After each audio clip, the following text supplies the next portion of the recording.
We interrupt this regularly scheduled program in order to bring you this special announcement. We've all encountered that event before, haven't we?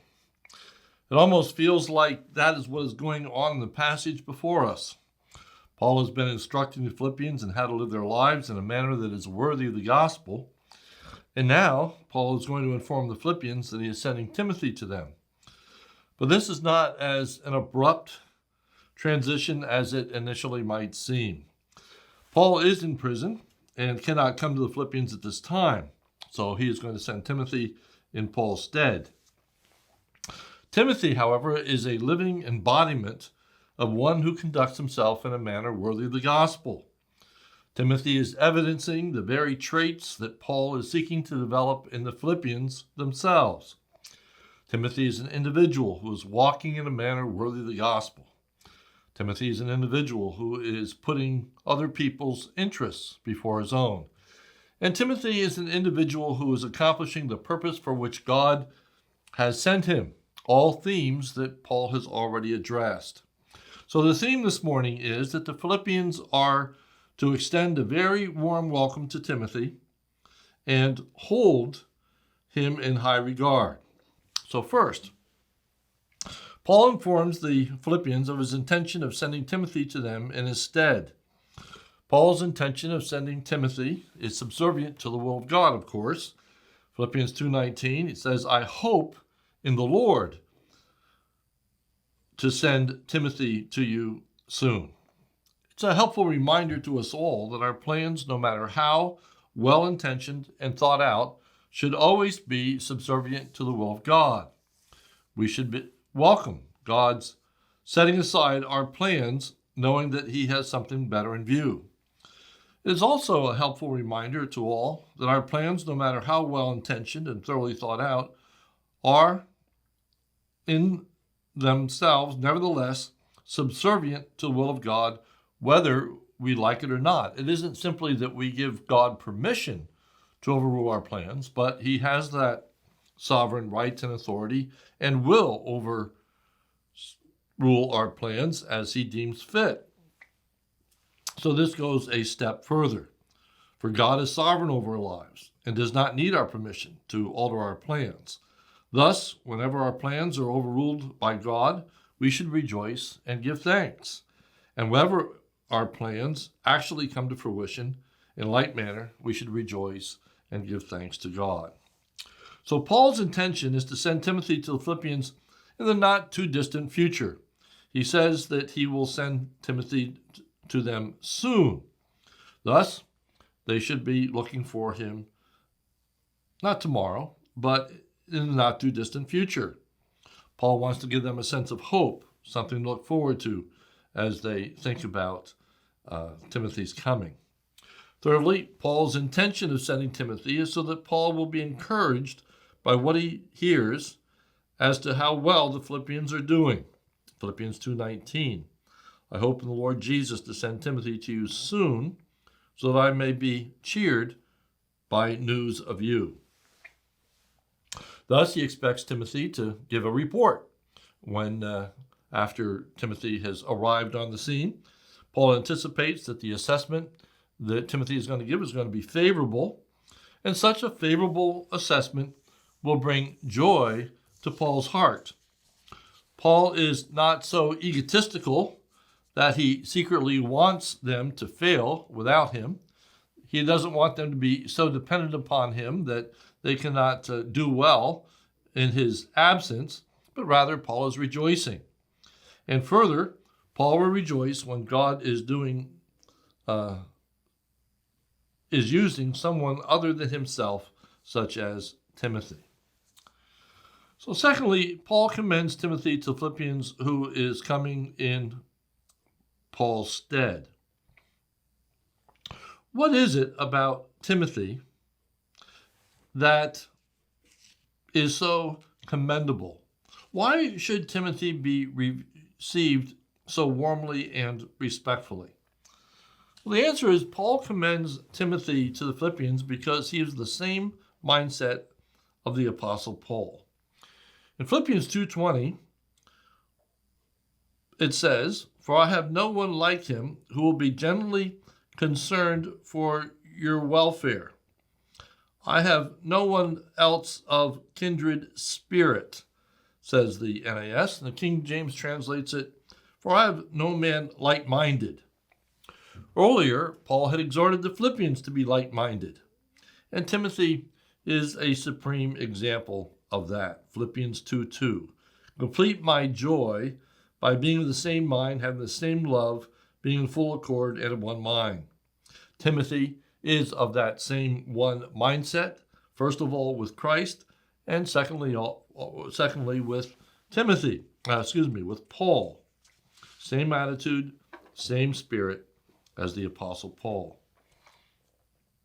So Paul commends Timothy to the Philippians because Timothy is unique in his selfless concern for others. Paul says, for I have no one like him who will be generally concerned for your welfare. Genuinely concerned, sincerely, truly. Timothy was authentic. He wasn't going to feign a concern for the Philippians, but it was going to be real, it was going to be genuine, it was going to be obvious. So why is Timothy so unique? Well, it says in verse 21, for they all, that's referring to everyone else, for they all seek their own interests, not those of Christ Jesus. Thus, Timothy serves as a fine role model that Paul had just exhorted the Philippians to have. Where it says in verse 4, let each of you look not only to his own interests, but also to the interests of others. That's the exact characteristic that Paul attributes to Timothy. Here we are to see how rare that quality of selflessness really is. It's a rather shocking statement by the Apostle Paul that he has no one like Timothy. I wonder what the other co-workers of Paul thought at that point. Imagine yourself to be a Silas, for example, hearing Paul say, I have no one else like Timothy who is so selfless. But the point is that Timothy is unique, and such uniqueness is to be praised, it is to be admired, it is to be followed, it is to be recognized. And so we too should strive for such a characteristic. Then Paul commends Timothy to the Philippians because Timothy has demonstrated himself to be of great value. Philippians 2:22. But you know Timothy's proven worth. Timothy has proven himself over time. He has demonstrated the tremendous value, the tremendous worth of his ministry. Well, how has he done that? Well, Paul commends Timothy after having personally discipled Timothy. In verse 22, it says, but you know Timothy's proven worth. And then it's expanded upon with these words, how as a son with a father, he has served with me in the gospel. Timothy had served alongside the Apostle Paul as though he were Paul's own child. And when it speaks of serving alongside as though he was Paul's own child, it's really talking about the way in which in the New Testament era, artisans would work side by side with their parents to learn the family trade. They would be taught, they would be mentored, they'd be tutored for how to be a blacksmith, for example. And they would then carry on in the family work. It is in that sense that Paul says that Timothy has served with him like a son with a father. Paul was not Timothy's spiritual father in the sense that Timothy had led, that Paul had led Timothy to the Lord. For Timothy was already a believer before he ever encountered the Apostle Paul. In Acts chapter 16, verse 1, it says, Paul also came to Derbe and to Lystra. A disciple was there named Timothy. So Timothy was already a disciple before Paul had ever reached Derbe or Lystra. Timothy already had a good reputation among the believers when Paul had arrived there. Acts 16:2. He was well spoken of by the brothers at Lystra and Iconium. So Paul wanted Timothy to join him, and Paul would disciple him. Acts 16:3. Paul wanted Timothy to accompany him. And so it was decided that Timothy would go along with the Apostle Paul and would be discipled by Paul and be equipped and be readied for ministry. And right from the very start, Timothy demonstrated this wonderful characteristic of selflessness by putting other people's interests before his own. He thought about other people and how his life can be used to help and encourage and benefit them. So in Acts chapter 16, verse 3, it reads, Paul wanted Timothy to accompany him, and he took him and circumcised him because of the Jews who were in those places, for they all knew that his father was a Greek. Paul realized that Timothy was going to have a more influential impact upon the Jewish people if he himself were to be circumcised.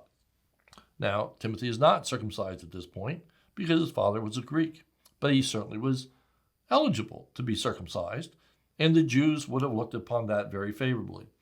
Well, that would be a painful decision among other factors that would perhaps cause one to wonder if they really wanted to follow such a course of action. But Timothy, with this spirit of selflessness, was willing to even go so far as to have himself circumcised for the sole reason of trying to be a benefit, a spiritual help to others. So we see his proven worth. We see the way in which his committedness to the gospel and to others was truly authentic, genuine, sincere. As Timothy gained experience, he also gained responsibility. In 1 Timothy chapter 1, verse 2, it says, to Timothy, my true child in the faith, grace, mercy, and peace from God our Father and Lord Jesus Christ. And then, in just a few verses later, Paul writes and says, this command I entrust to you, Timothy, my son, in accordance with the prophecies previously made concerning you, that by them you might fight the good fight. So Paul had entrusted the gospel to Timothy. Timothy had served alongside of Paul with a great deal of affection in 2 Timothy chapter 1, verse 2. But Timothy was not just a son, he was also a brother in the Lord. 2 Corinthians chapter 1, verse 1, Paul, an apostle of Christ Jesus by the will of God, and Timothy, our brother. Again, Colossians 1:1, Timothy, our brother. He was not just a brother to Paul, he was also a fellow worker. In Romans 16:21, Timothy, my fellow worker, greets you. And so Timothy's status continued to grow. His responsibilities increased, and Paul's relationship to Timothy would change, but always with a sense of change for the better, change for a recognition of Timothy's development. And so Timothy was often Paul's emissary to other churches. 1 Corinthians 4:17, that is why I sent you Timothy, my beloved and faithful child in the Lord, to remind you of all my ways. So Paul felt very comfortable in sending Timothy as his emissary, as actually representing the Apostle Paul and speaking for Paul, because he trusted Timothy, and Timothy understood and had the same mind and had the same attitude and had the same understanding of the Apostle Paul. So it is for all those reasons Paul says, I'm sending you Timothy. I have no one like him. Application. In humility, we should be teachable and grow under the tutelage of others. Timothy is a wonderful example of an individual who had been discipled by the Apostle Paul. Paul's also a good example in teaching us that as people grow, we are to entrust them with an ever-increasing amount of responsibility. We're to see their development. We are to see their gifts and give them the opportunity to use those gifts. It's important that we give respect to those whom respect is due. Even in our own midst, let us recognize those whom God is gifting and using their gifts in our midst. Paul's future plans are then given in verse 23. Paul hopes to send Timothy just as soon as Paul learns of his fate. Verse 23, I hope, therefore, to send him just as soon as I see how it will go with me. So there's uncertainty in Paul's life, whether he is going to be set free, or whether he is going to continue in prison, or whether, in fact, he is going to have to die for his faith. He is waiting to see what is going to be the outcome of his court trial, and then when he finds out what it is, he's going to be sending Timothy to the Philippians. One of the reasons for the delay is so that Timothy can convey what's happening with the Apostle Paul, so that the Philippians can be informed, so the Philippians can know how to pray, so the Philippians know how to respond. But Paul anticipates that he'll be coming to the Philippians soon. Philippians 2:24. And I trust in the Lord that shortly I myself will come also. So Paul's confident and Paul's positive as we looked at those passages even a couple of weeks ago. Confident because he was still needed in the life of the Philippians. So conclusion. Well, first, here we see the importance of a young man being mentored by an older man in the Lord, so that Paul's ministry could continue even when Paul himself was not present. Paul says to Timothy in the book of 2 Timothy that Timothy is to entrust the gospel to others, men that will be able to teach still others. So this is the ongoing work of the Lord, of one generation training up another generation. Here we see the value of individuals who share our convictions, our methodology, our outlook, and philosophy of ministry. One of the benefits of Paul pouring his life into Timothy is that Timothy developed in the same way in which the Apostle Paul had developed.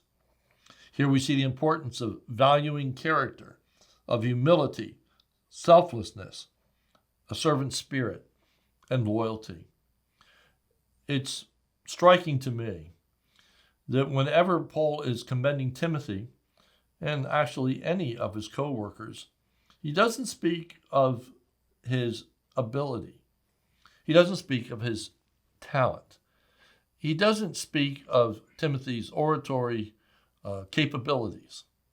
He doesn't at all speak about how intelligent Timothy is, and there's no reason to think that he wasn't intelligent or that he wasn't a good orator or that he didn't have those abilities, but rather what was important to Paul were these character traits of humility, of loyalty, of selflessness, of a servant spirit. So too, that is what we ought to prize most among those who are serving the Lord. God can prosper his work. It isn't so much about a person's ability as it is about their character. May we always value character in God's people, in God's servants. Here we see also the danger that such an individual does not get the respect that they deserve. If we are misplaced in our values, if we do admire ability more than character, that has a detriment to the work of the Lord. First of all, it had been a detriment to Timothy, if Timothy wouldn't have been received in the positive way in which he was. But more than just the fact that it had been a detriment to Timothy, it had been a detriment to the Philippians. They would have lost out. They would not have benefited from Timothy's ministry in the way that they could have or should have if they would receive him with the respect that he is due. And then lastly, if we fail to recognize these characteristics as so important, they are going to be harmful to the cause of Christ. We are not going to have the type of leadership that is so vital and necessary of walking in a manner worthy of the gospel of the Lord Jesus Christ. So the great takeaway is that we ought to respect young men who have great potential, who are being mentored, growing in faith and experience, and see them of great value. And young men should desire to be mentored and grow in faith and gain much needed experience.